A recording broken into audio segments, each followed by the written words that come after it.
Welcome everyone to the Expo Spring Seminar Colloquium, and this is the final seminar semester, and we get the pleasure of hearing from Leke Hutchins, who is giving the Distinguished Finishing Graduate Student Seminar. So I'm going to play this recording by Rosie Gillespie, his PhD advisor, who has recorded a really nice introduction and wasn't able to be here in person.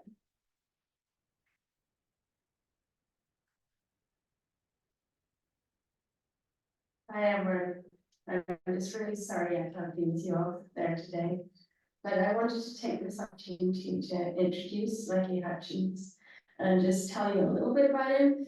It's been such an honor for me to have Leke in my lab for the last few years. He's a truly thoughtful, creative student. He came in knowing what he wanted to do, and he's pulled this off just brilliantly. As background, Leke's a first-generation Hawaiian student and has a long held interest in the Hawaiian environment and connecting with people of Hawaii to their environment. While still in high school, he worked as a Conservation Frontiers program intern in the Hawaiian Youth Conservation program.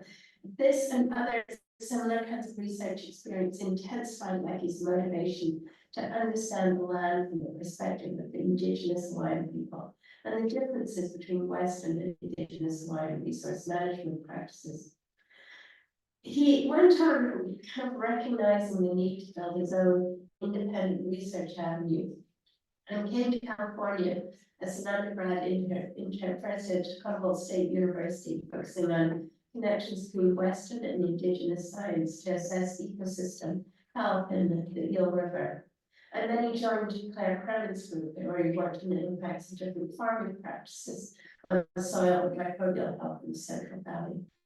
Then Leke joined my lab as a PhD student in 2019 and took on an incredibly ambitious research program, coupling the sophisticated genomic tools and socio-ecological methods to understand the potential of indigenous agricultural systems as a vehicle for biodiversity conservation and sustainability. So the goal of the research is to provide a basis for effective integration of agricultural needs and biodiversity management. Well, so Leke's work, he'll talk about that, of course, today. It couples high throughput DNA sequencing with the development of new theory to examine arthropod communities across a gradient of modification. So I'll end here with summarizing Leke's many accolades. He currently holds 3 very prestigious fellowships. First, he's a Switzer Fellow in recognition of his leadership in his field. This is an integral element of his environmental problem-solving research. He also holds a Philometha grad student fellowship, and he's awarded first Native American grad student fellowship in tribal food systems. Leke is 3 manuscripts accepted for publication on 2 of which he is first author. Most notably, he's a paper in first author in Biotechnology Resources, operationalize data sovereignty through the entire data life cycle, from co-designing research questions to protecting sensitive metadata through emerging platforms such as the local context hub to ensuring project results have collective benefits. He is increasingly recognized for his work. Last year alone, he gave 5 invited talks. Of these 5 were at Ecological Society of America last August at White Conservation Conference, last year in multiple others, including ones in New Zealand, Fairbanks, Alaska, San Diego. He's an excellent speaker, confident and motivating, as you're about to see. He'll graduate this summer and start his presidential postdoctoral fellowship through Arizona State University. This will allow him to be based in Hawaii, where he will conduct his research.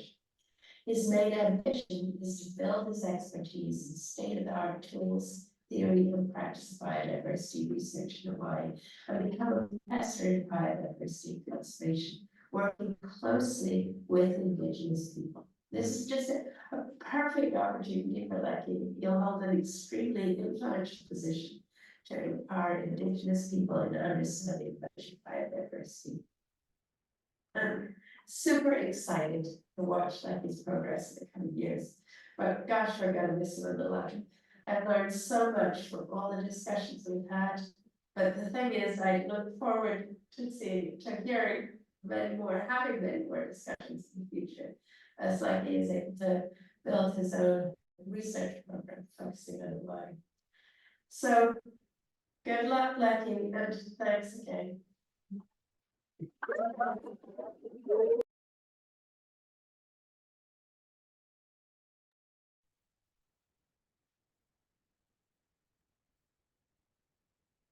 Like, you're so awesome that, echo. We need several people to introduce it, so. We're a part of a lab group that Leke is involved with, and. How's the echo? A little better? A little better, it's fine, great, I figured it out. Should we start the video too for folks on Zoom? What video? Like the video in the room? Oh, I did. Oh, yeah. I'm still on top of it, yeah. So we're the IES lab, and yeah, it's our great pleasure to introduce Leke Hutchins, a brilliant scientist and very close friend of ours. So we have known and loved Leke throughout his entire time at ESPM, but especially in the last couple of years as a member and now the leader of our Indigenous Environmental Studies lab group. And in the few moments we have left to introduce him, we're going to talk about some of the many things we really appreciate about you. You'll see this in his work, but Leke is an incredible interdisciplinary scholar, integrating ecology, entomology, and sociology across many different projects. He is a leader in the field of Indigenous data sovereignty and has done incredible work to develop his approach to Indigenous data sovereignty in the unique context in Hawaii. And in addition to all this amazing scholarship, Leke has dedicated himself to making ESPM and Berkeley a better place through his service and his community building work.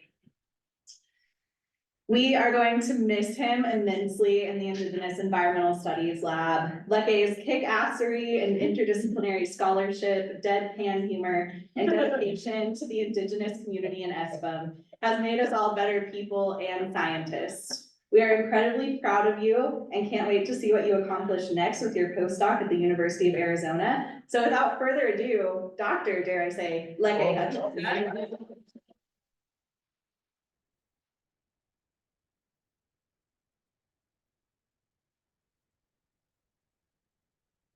Oh my gosh. I'm overwhelmed with how much love is here in this room. Thank you folks so much for coming. And I don't know if I need to give this talk anymore. Let's give my talk. But thank you for coming today. Today I'll be talking about the socio-ecological work that I've done in my dissertation. And as was already alluded to, my research really mirrors my personal life and sort of the journey I've gone through in my personal life, where I work in Hawaii, and I was born and raised on the island of Oahu. A lot of my family moved to the Big Island, and so that's where I started to interact with that space and started to see sort of how wonderful it was. And so a lot of my research is now on the Kona side of the Big Island.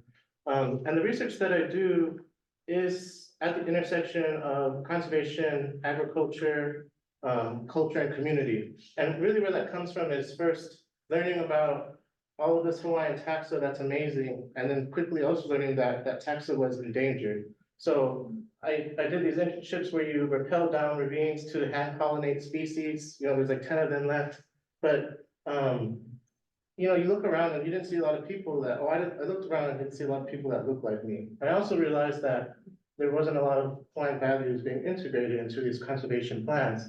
So then I met folks that work at Paipai Ohi'ia, which is an organization that manages a traditional aquaculture pond on Oahu. And there they grow, they raise aquaculture, they restore, repair, and biodiversity. And they do this all in the culture, in the context of culture and community. And that intersection, like I said, is where I decided that that I really wanted to study, where I decided to dedicate my life to. And so island systems are unique. You know, island systems, they're small in size. A lot of the species that are there are sort of only a fraction of what's represented on continental areas. And there's such steep differences in environments because of how elevation changes and how different environmental elements shape these islands. And because of all of this, there's high biodiversity and endemism in Hawaii. And endemism meaning that a lot of the taxa that's found in Hawaii can only be found there. They're unique to those islands. And so you see this sort of vast array of biodiversity from birds to bats to snails, my favorite things, and then to the arthropods that I study. And when taxa arrived on the island, you know, hundreds to millions of years ago, they would come in a certain way. So you have an owl that arrived with flight, but then because these islands didn't have predators and because they were kind of like spas to new arriving species, they would just decide to stay on the ground. You know, they evolved to grow long stilts and they become fat. You would have plants that would come like mint, and then they would become mintless. They would lose all their defenses. And because of that, they're very susceptible to threats. That being biological and also ecological, like global warming. So these are all sort of different invasive species that have come in and disturbed native ecosystems, from eating plants to transmitting avian malaria to eating snails and so on. And because of all of this, Hawaii is now considered the endangered species capital of the world because of the amount of listed species that we have on the endangered species list. And at the same time, we have a small island. We have this sort of biodiversity crisis right now, but there's also this big need to increase self-sufficiency. This became especially noticed during the pandemic when we had supply chain issues with container ships. And there's a lot of discourse in the media and also amongst community members about around the question of how do you increase self-sufficiency? How do we get more food in the ground? And you know, this question wasn't always a thing because when Polynesians arrived into Hawaii, they transformed that landscape, became Hawaiian, and they developed these agricultural systems that ranged from high up in elevation to low elevation, encapsulating many different types of crops from sugarcane to taro and down to these aquaculture systems that I mentioned. And these systems were noted for their biodiversity, being productive, and they're also very climate adaptive because of this elevation gradient. And the reason that we still have these systems is because of the individuals that have been on the land, that have perpetuated these systems, that have been steadfast in making sure that the community stays connected to each one. So folks like Auntie Kehaulani Marshall, folks like Jesse Kohone, Uncle Jerry, and Hi'ile Cabello. So what I'm trying to get at here is that these landscapes that we know and love across the world, but especially in Hawaii, do not just happen to look like this, right? They didn't just like transform itself. What's happening is this socio-ecological relationship that humans shape the environment and the environment shapes humans there. So that is the framework that I utilize in my dissertation, and also the framework that I'll be presenting to you today. Where first, we're gonna go over farmer values and how that impacts the practices that they do on a landscape. Then we're gonna, so then we're gonna look at how those values impact, you know, the crops they grow and how they compose their farm. Then we're gonna look at how that on-farm biodiversity impacts the arthropods that can live there and how they're assembled. And then we'll see how this composition of arthropods interact with one another, especially in predator-prey interactions. And this is all grounded in an Indigenous data sovereignty framework where we ask, you know, whose land is this? Whose context is it? Whose data? And whose culture? And so first, we're gonna go over social factors for motivating farmers. And so this chapter is based on interviews with 22 different respondents. Here we really focused on identity of farmers. So we interviewed those that were Hawaiian, identified as Indigenous Hawaiian farmers, and we also introduced those that were identified as non-Indigenous local farmers. And in these interviews, we sought to understand what are the barriers they face, what motivations do they have for being a farmer and for growing the crops they do. And we especially wanted to look at whether those motivations were rooted in movements of food security and food sovereignty.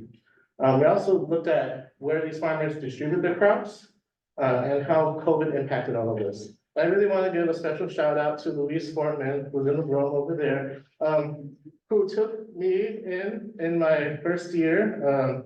This like person who wanted to do some social research but had no idea how to do it, and she just kind of like took me under her wing and really helped me to build this project and to understand this world as much as I can. And so what we're looking at here is a Sankey plot of where crops were distributed by different farmers before COVID-19. On the left-hand side here is each unique farmer, and the farmers are color-coded by whether they identified as local or as Hawaiian. On the right-hand side, we have the different markets they would distribute their crops to, from community, and community meaning CSA and donation, restaurant, farmers markets, and so on. The thickness of the bar is the proportion of where those crops are distributed for that farmer. And so the main takeaway from looking at this network is that Hawaiian farmers, these ones, primarily distributed their crops to community before the pandemic, while local farmers were kind of distributed across these other different markets.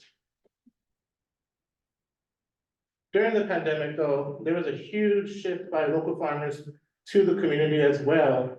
And while Hawaiian farmers sort of stayed resilient and continued to give their crops to the community through CSA drives and whatnot. And really what this shows, like I said, is that Hawaiian farmers had some sort of resiliency. They were continuing to do what they were doing and then just kind of increasing capacity. And I also want to note that some of the farmers dropped out during COVID because of either, especially for Hawaiian farmers, there could be a lack of funding for the community efforts they do because grants started to dry up. And then for local farmers, there was just sort of a reduction in labor and other things. So just be mindful that some farmers did kind of drop off the map. And so when we ask farmers, what are your motivations for deciding where to sell your crops and to do what you do?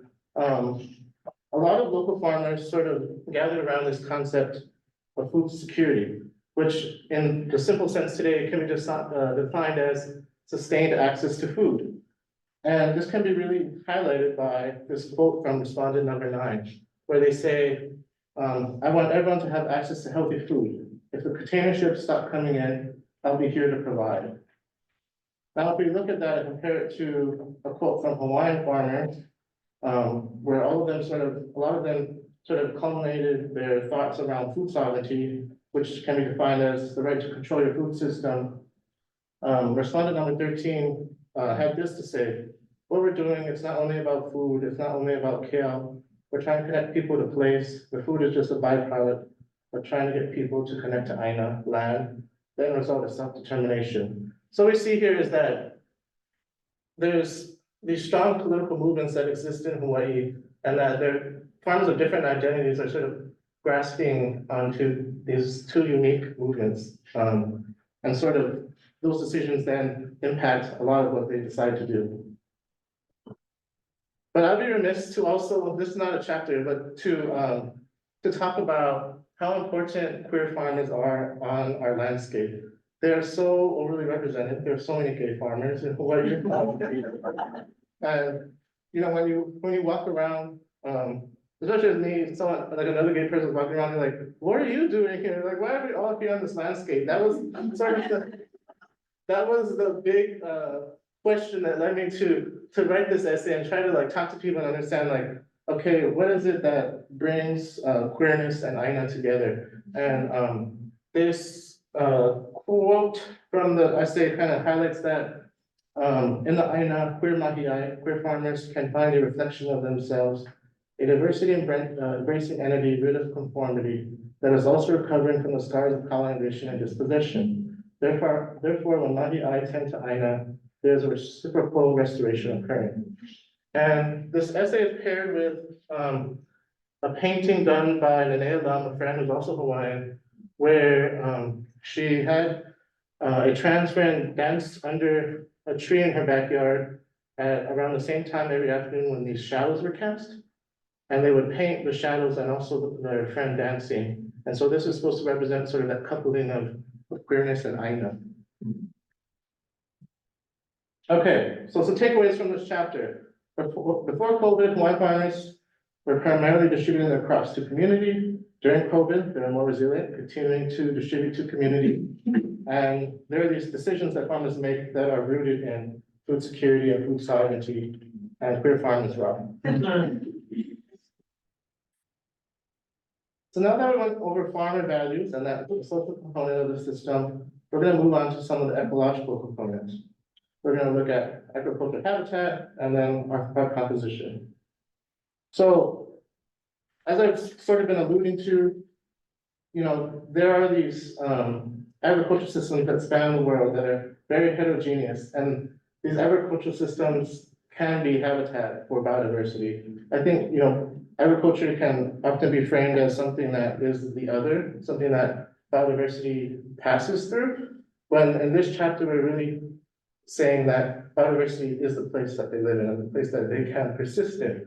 And so my co-authors and I looked at this heterogeneity existing across the world, and we tried to kind of come up with a framework to organize these various systems across the globe. And so what we did was we organized them into 3 categories: coupled, hybrid, and novel.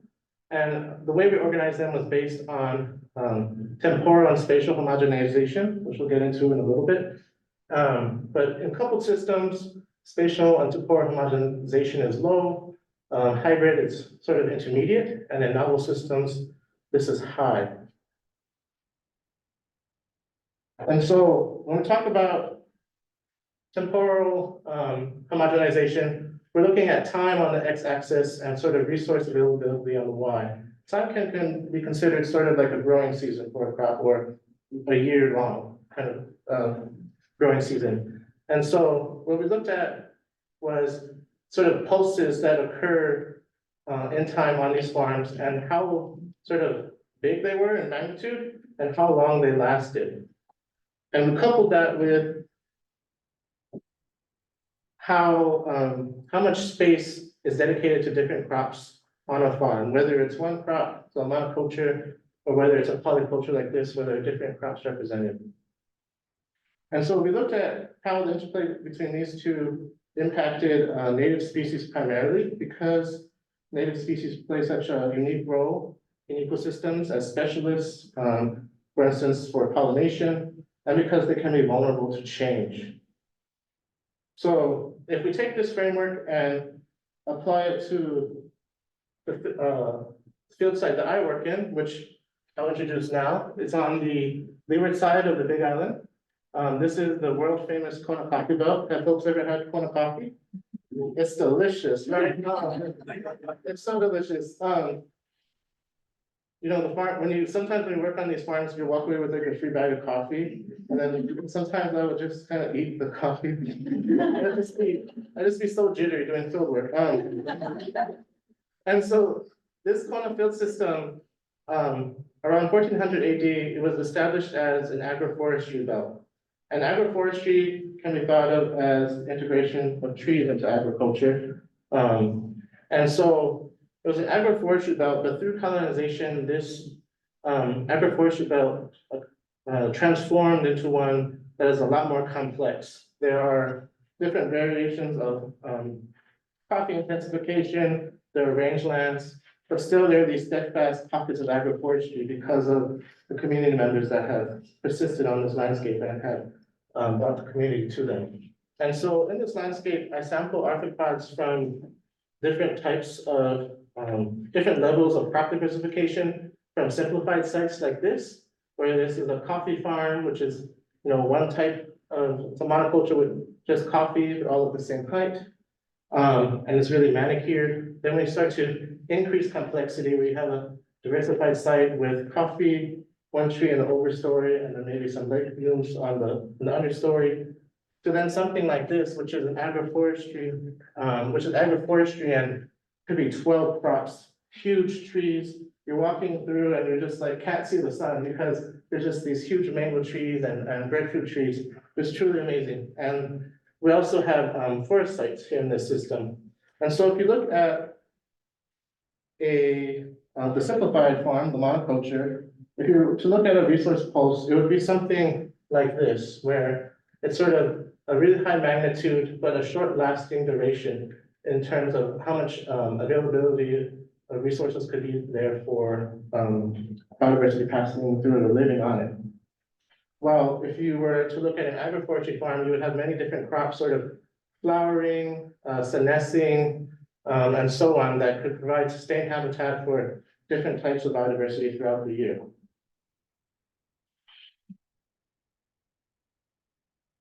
And so taking this system, the main question I'm asking in this chapter is, can OEV agroecosystems provide habitat for native arthropod biodiversity?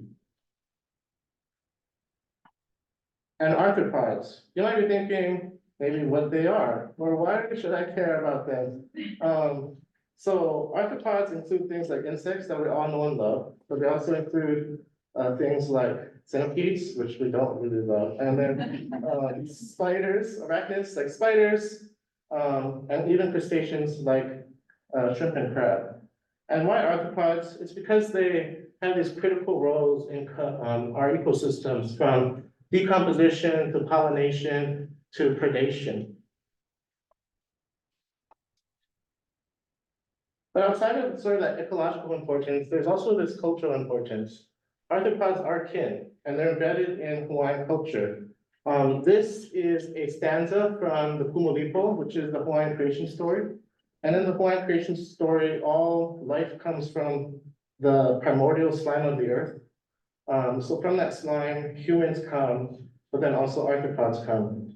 And so what the Kumulipo does is genealogically connect us to arthropods. So they're kin. And they're also really heavily talked about in different Hawaiian stories.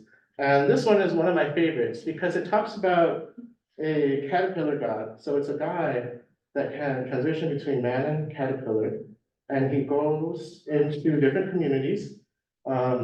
He helps them grow this abundance of crops, like sweet potato, his favorite. And then once everything is nice and abundant, he'll transform into a caterpillar and eat it all. So there's really quirky stories like this in Hawaiian storytelling, and it really just shows that there are these layers of nuances to arthropods in our culture. So to study arthropods, especially in the abundance that my lab does, where we go to a field site, collects hundreds of samples, and each one could be filled with hundreds of arthropods. Traditionally, what folks would do would key them out under a microscope, but you can imagine that could take forever. It could also take many different undergrads trained different undergrads or experts to identify all that's there. So to sort of make this more efficient, my lab utilizes this method known as DNA metabarcoding, where you take a field sample, you extract the DNA from it, you do a PCR, polymerase chain reaction, to amplify a universal region that we're interested in, that all arthropods have. We then take that and pass it through a reference library and online database that will have the sequences that we have from each arthropod, the barcodes. They'll have that, and they'll also have sort of taxonomic IDs. What do these sequences, who do these sequences belong to? And through that, we get to know. We have in this sample some ants, some thrips, and some caterpillars. So it's this efficient and cost-effective way to identify lots of different arthropods. And so I have this interest of looking at arthropods, utilizing metabar coding in Hawaii, but I knew that I didn't want to replicate the harms that had existed in this field for over many, many years, where researchers will come to Hawaii, collect all of this biodiversity data, and then leave and never return. So this is literally sort of an example of that. Academia like hovering over the land and sucking all this data up and flying away. What has been termed as helicopter research or parachute science. And so to sort of honor Indigenous data sovereignty, or the right for Indigenous communities to control the data relevant to them, my co-authors and I in this chapter developed this workflow of considerations that range from when the inception of a project to the dissemination of the results. And all of this is inspired by the CARE principles, which are huge in the Indigenous data sovereignty world and are principles that have been put forth by folks like Stephanie Carroll. And CARE stands for collective benefit, authority to control, responsibility, and ethics. And so there's a lot going on here. So what we're going to do is we're going to take this workflow and apply it to the data set of this chapter and kind of see what we did. So first, and I should highlight which one is named. So we have proactive engagement and benefit sharing. We have data governance and storage, and we have research, communication, and dissemination. And so in proactive engagement, we're asking, did we follow community protocols and did we co-develop questions? And so working with farmers and on farms is a lot different than working in forests. In forests, you go to a research manager, you get sort of a broad permit, and then you're kind of like on your own. You're gonna go collect the samples that you want. That doesn't happen on farms, right? You're having these one-on-one conversations with each unique farmer, and you're sort of describing who you are, where you're from, and you're sort of you're coming in humbly and saying, okay, this is really what I'm doing. This is sort of what I can envision this doing to help you, but you're also sort of asking these questions of what do you want to see, in this research? And so we had that one-on-one conversation with a lot of farmers, and especially in Hawaii, there's these community protocols you need to sort of have when conducting yourself. Co-development, initially this data from this project was not co-developed with the communities. It came purely from my ecological interests.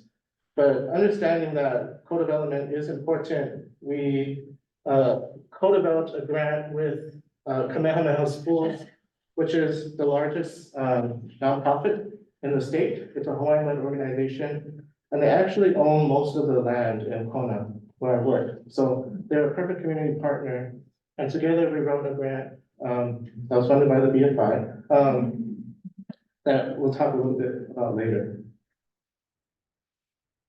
And so when I talk about these interests being purely ecological, for us as a research team, we were really interested in landscape level processes and how that impacts arthropod spillover. And so, a spillover being like arthropods in a forest, and they're spilling over onto farms, this kind of relationship.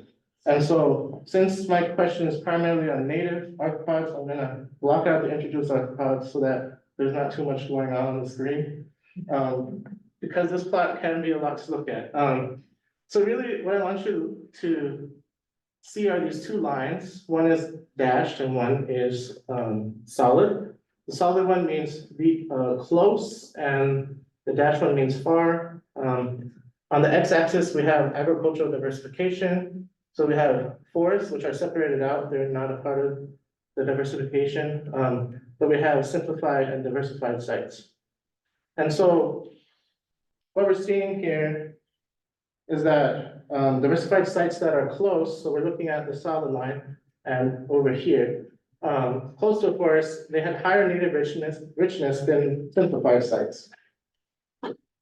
However, now that we're looking here at this dashed line, diversified sites far from a forest had less native richness than simplified sites. And this data is based on beating sampling and leaf litter. Beating being that you go to a tree, with a stick and you beat the crap out of it, okay? And then it all falls onto a sheet and you aspirate them up, okay, into a tube. And then, leaf litter is, you take a certain amount of leaf litter from, maybe a 1x1 plot and you sift it, then you put it into a trap with the light and that dries out the leaf litter, or whatever arthropods fall and is collected as leaf litter sample. And so really a big takeaway from this is that, agroforestry is becoming really popular in Hawaii. And it's starting to be seen as a conservation tool. And what we can see here is that for their placement in the landscape is really important. If they're close to forests, they can help to bolster native diversity. However, if they're sort of placed far away from forests, they can become these areas where native or invasive arthropods or introduced arthropods can become very abundant. So we have that ecological question. Now we wanted to look at the data governance part of our workflow. And we asked here, can we operationalize current governance structures? And so Hawaii is very complicated. It's a decentralized governance structure in the Hawaiian community. We do not have a tribal IRB board or a tribal council. So governance can be taken at the community level, community by community, island by island. And so it's a very complex system. So when we look at governance, we had to question, well, how do we operationalize data sovereignty? Who do we talk to about this data and so on? And so what we did was we worked with this organization called Local Context. It's an Indigenous-led nonprofit. And what Local Context has is an online hub that researchers and community members can go to. And through Local Context, there are these things called notices and labels. Notices can be attributed to data by researchers, and labels can only be attributed to data by community. And really what a notice does is it says that this data is from an Indigenous community. And also it's called a notice because it notifies any communities that are on the platform that your data is from. So there's sort of a geolocation component to this. And so it just highlights that, yes, this is from Indigenous land, and I'm gonna work with Indigenous people to apply proper attribution using these labels. And so these labels and notices can take this physical form, like an icon, that you can put out a figure. But these notices and labels can also just be put into a metadata table where you have, species ID, elevation, and you can have your local context identified here, like a biocultural notice. And what this does is it will route researchers that look at this to this hub where you have your project, you have the different notices and labels, and it'll also, this hub is where the community and researchers come together to start having discussions around data attribution. So this is just a really cool tool for folks that have a decentralized structure and don't know where to begin in these conversations to utilize. And, this era of open data, there's sort of a push to put any and all data onto online platforms that anyone can access. But there's really a lot of harm that has happened in Indigenous communities from the extraction that has occurred and sort of biopiracy efforts by different entities, or even the usage of human data without proper sort of consultation with tribes. So in this era of open data, there are folks like the Native Biodata Consortium, which is an Indigenous-led nonprofit on sovereign Sioux lands in South Dakota that uses tribal laws and ethics around data storage. And so all the data from this project are stored on its server, and this data is under sovereign tribal law. And so this data is going to be held here until it can be transferred to a Hawaiian entity, because we don't have sort of this server and this sort of protection currently. Okay, lastly, we're going to go through dissemination, okay? And so this is where we ask farmers, this is the data we have right now. What are you sort of interested in? And there was just a lot of sense, when you talk to farmers, there was a lot of sense of pride in like, okay, how do I stack up? do I have the most natives? Like, does that other guy have more introduced? And so we could take our data, so before we're looking at this, doing this landscape analysis, right, the complicated plot. And what we did was we took our data and did it, and plotted it by site. So we have our different sites here. We still are looking at forest, simplified and diversified. Note that these are two key letters. And again, we're just gonna focus on native arthropods. And the big takeaway here is that a lot of diversified sites there was no significant difference between them and forest sites in terms of native arthropod richness, which is here on the Y, which can be conceived as maybe the number of arthropods on that farm or in this system. So the big takeaway is, yes, for the farmers that had diversified, they have the natives. So takeaway from this giant chapter that was a really big effort to write, was that, you know, the local context hub is a great resource for Indigenous researchers and communities. Native arthropod richness is not so different between forest and diversified sites. There's some landscape level effects going on here, and data sovereignty is an approach that you can utilize from inception to dissemination. And also that even if data is collected, there is a way to plug back into the data sovereignty framework so that you can't kind of have a cop out and be like, well, I didn't do it from the beginning, then I'm not gonna do anything. Okay.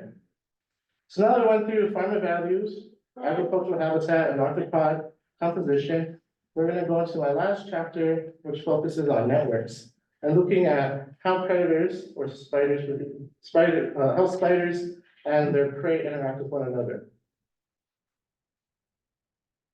And so for this chapter, we're gonna do a sliver of this larger data set that we have, where we have forest, agroforest, monoculture, forest island, and mainland sites. And we'll get into this a little more later. And we have all of these sampling methods so we have this massive data set. But for this chapter, where we focus on how do predator-prey interactions differ between agriculture and forest systems, we're just gonna focus on these sites, and we're just gonna focus on beating. And so predator-prey interactions are really important. I think a lot of people can think of this as like wolves in Yellowstone, and them eating, being sort of the top predator that then kind of controls the herbivores and whatever beneath it. And so spiders can be that, spiders can be that top dog in these ecosystems for arthropods.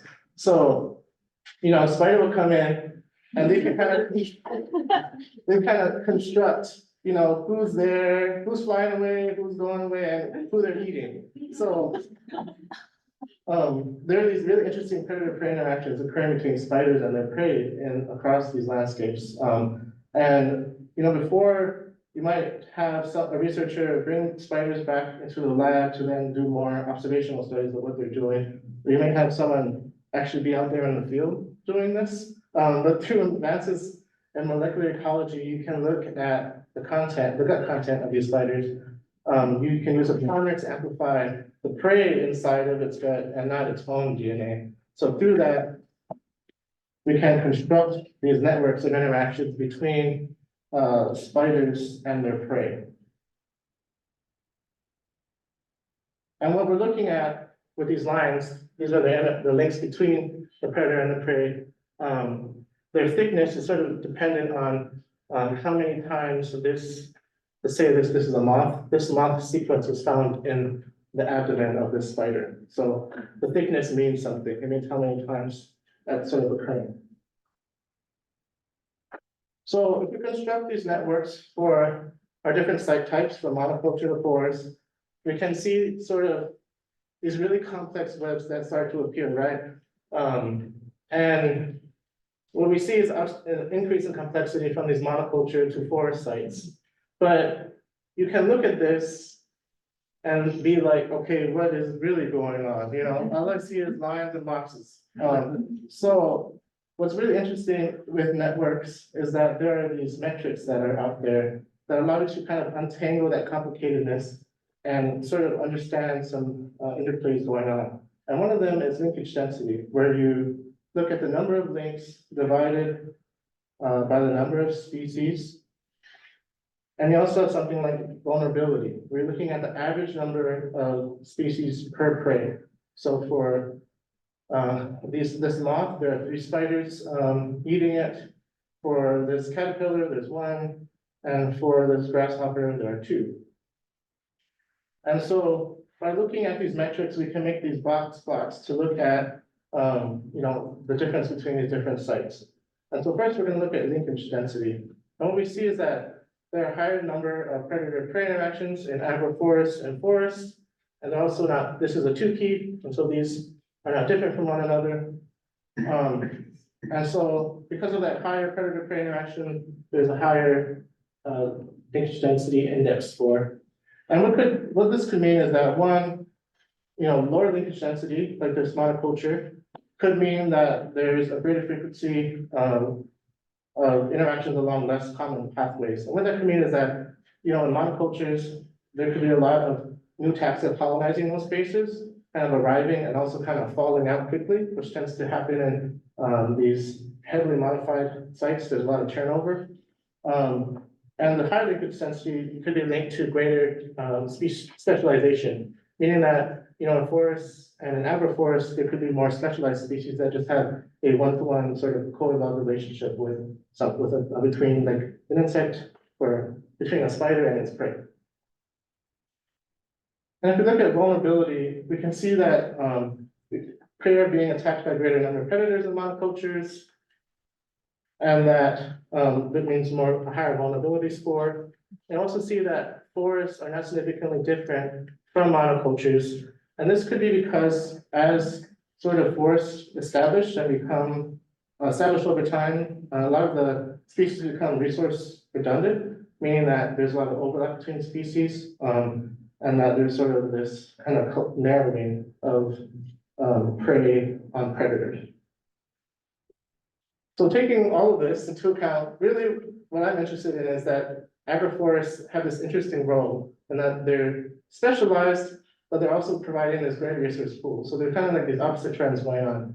And I should say that, I'm at the beginning of, or this analysis is still a ways to go. So this is sort of just some preliminary things that we're seeing here.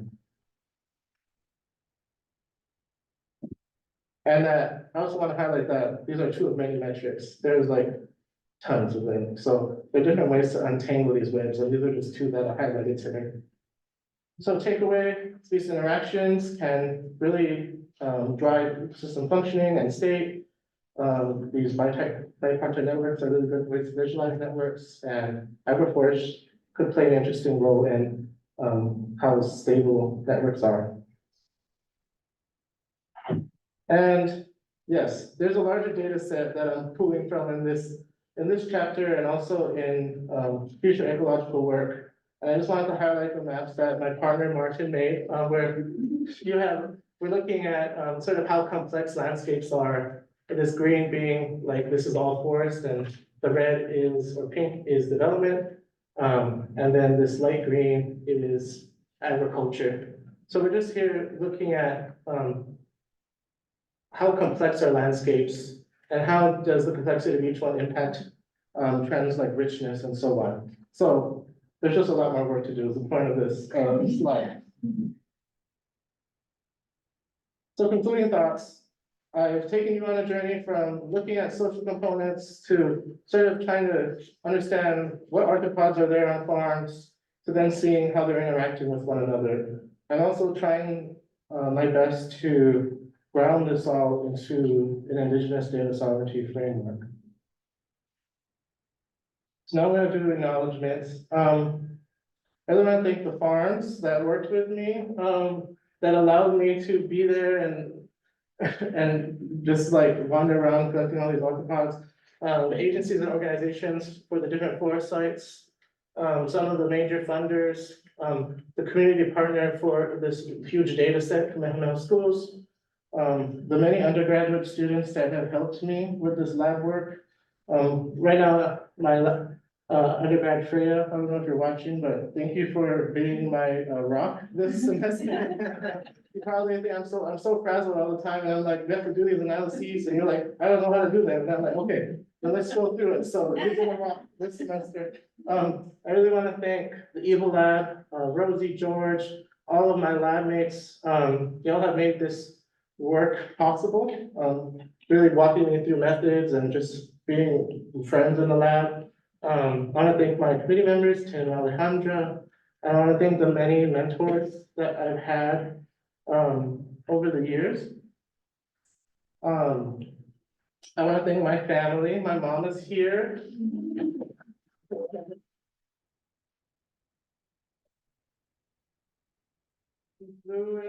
She's here via Hawaii to Vegas to here. It means a lot for you to be here, Mom, and, you know, you and Dad have been such a rock in my life, and also my sisters, which maybe they're online or maybe not. And all of my nieces and nephews that are here now, that I'm really so excited to get to know a lot better as I move home. I want to thank Martin and Kirby. Martin is my partner, and Kirby is our gay daughter. Our world. Martin, you know, it's been 6 years. You've been together since undergrad, and you've been through this whole grad journey with me, and you know, I couldn't do it without you being there.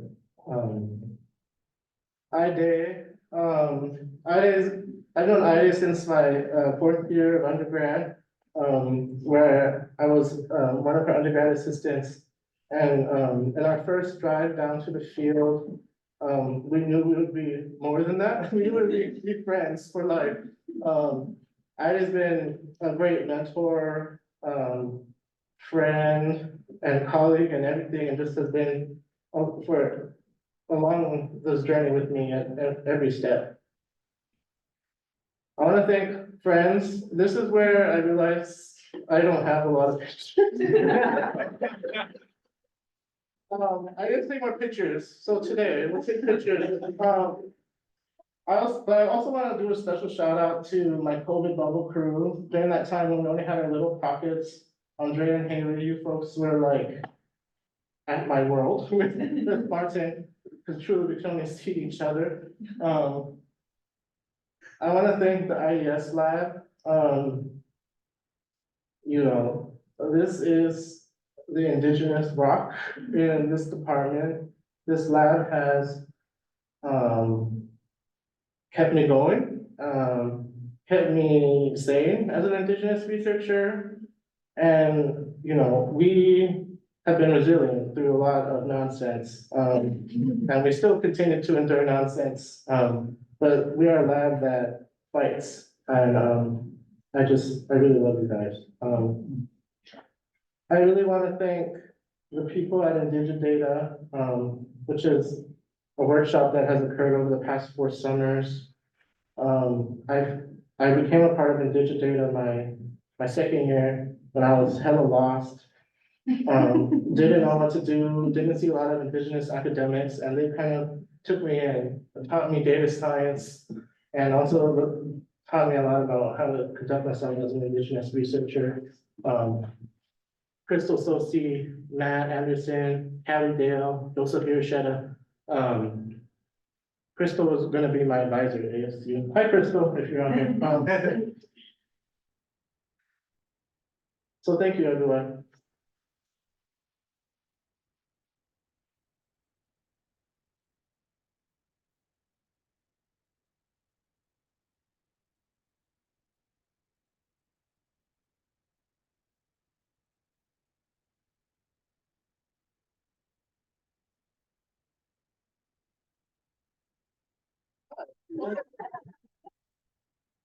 Thank you. Do we have questions?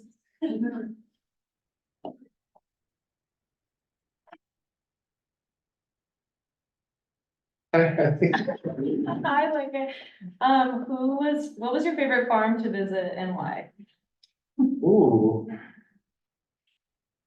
My favorite farm is actually Honolulu Coffee Company. I don't know, the folks, that company is pretty big. It was my favorite because the farming was just like a lot of fun. I like called him once to like kind of get like the run through, like, I'd be interested, this is what's going on. And from like the get-go, he was like, yes, come, bring a case of Heineken, and he just had this massive farm, this huge monoculture that was right against native forest. And so it was this really interesting thing going on in this farm, where there's this huge monoculture, but there were native things on it because how close it was to the forest. And he also let me and the field crew, ride his ATV and everything. So we were blasting it through his coffee farm, it was really fun. Really cool guy. Yeah, that was my favorite farm. I'm curious about the order of your chapters and like in terms of when you were actually doing the work, did you start with the interviews with farmers, like the social side? And if so, like how did it then shape and drive the rest of the chapters and how you did pose those questions and work with the farmers to get that data?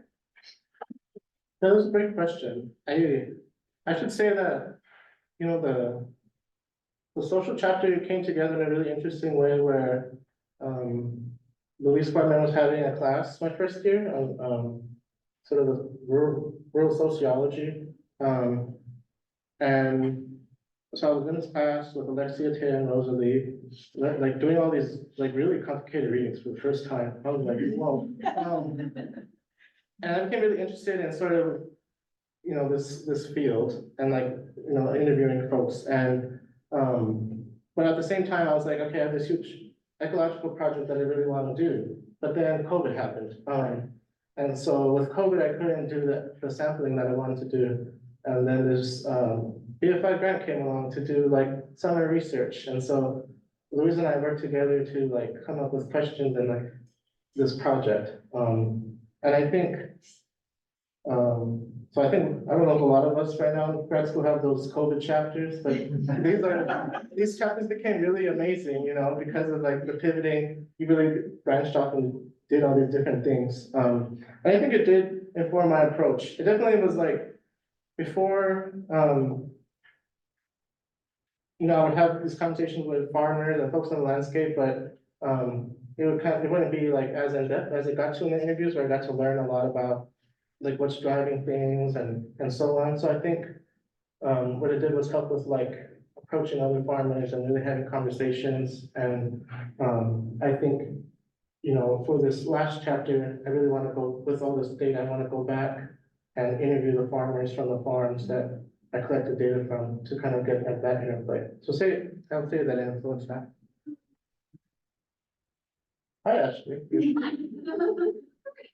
Loved it. I have two questions. One is, so it seems like with the diversified forest, the farther away you are, or diversified agriculture, the farther away you are from forest, the fewer native and diversity that you see. Is that, so I guess there's like multiple benefits to my first question. Is that because just that the forest is what's feeding into the diversified agriculture? And if that's the case, how can these farms that are farther away from native forests kind of sustain their own diversity and kind of try to either recruit and sustain native organisms? That's kind of my first question. And then the second question is, what's your favorite type of natural studies? Oh, I. Okay, well, this is my lab mate from our spider lab. I think it's very interesting. There is definitely that spillover, like, so the forest sites, the first sites that are close to forest can support this native arthropod community. But further away, there is this lower richness, especially in comparison to simplified farms. And it's something that really interests me because I think it is that these agroforests can like provide many niches to like whatever is coming in. So especially at these lower elevations where there are a lot of introduced species kind of living there, these farms just become like hotspots for them to like kind of run wild at many different scales. But I think a way to combat that is with Polynesian crops. Because what we've seen in our data set is that Polynesian crops shape a very unique assemblage of native arthropods. And Polynesian crops grow lower in elevation, and also those arthropods that have these associations can be found in lower elevation. So I think it is about bolstering your Polynesian crops. But because that would help the arthropods, but it also, right, creates food for the community. Favorite tetranyctha, wow. I know, it's not hard. Is that a tax I heard? Yeah, I have a picture. I don't have a picture of one. Yes, they're a famous genus that or family that my lab studies. They're very specialized to different volcanoes or different microhabitats. But because I study these more general areas away from the forest, it's probably Quasimodo because they're everywhere. I thought you'd say I knew you were the rainbow. Yes, that one too. Yeah, it's hard to not. I believe. Good You showed us a gold standard example of doing STEM research with local people, respecting Indigenous data sovereignty. I'm wondering how you think you can get the helicopter researchers to switch to the kind of research method that we use. That's a great question. I think with these tools like local contexts where you can, kind of go to a website, apply notices, like these steps can be kind of easy for like research, for any researcher to do. So I think maybe bringing awareness to that, because these notices and icons could just be that. But so the application of them is one step of like, okay, beginning this conversation, that I think we could point a lot of researchers to. But I also want to make the point that I don't want it to just stop there, because data sovereignty is so much more, right? It's like actually having this conversation, actually thinking about like the long-term situation. And so I think notices and labels could be a great way to strip the helicopter research, but I don't want it to become like a land acknowledgement, because I could see these notices and labels becoming like a land acknowledgement of data. Like I put it there and I'm good, but what does that mean? What's the next thing? So yeah. Okay. Well, hi, Haley. Question. After all the time that has brought you to this moment here, I guess my question is, what are you looking forward to within these next steps in this chapter of life in academia and post-grad? I wanna go home. Yeah. I wanna move home. And just because it's been hard to do this research with the distance, and I can feel the distance increasing. And so I wanted to go home and just like resituate myself and be like in local culture again. I'm also excited to set up a lab. I'm gonna set up a mobile lab in the back of my parents' house. Do my environmental DNA work. So I look forward to looking like a crazy person to my parents. And yeah, thank you, everyone.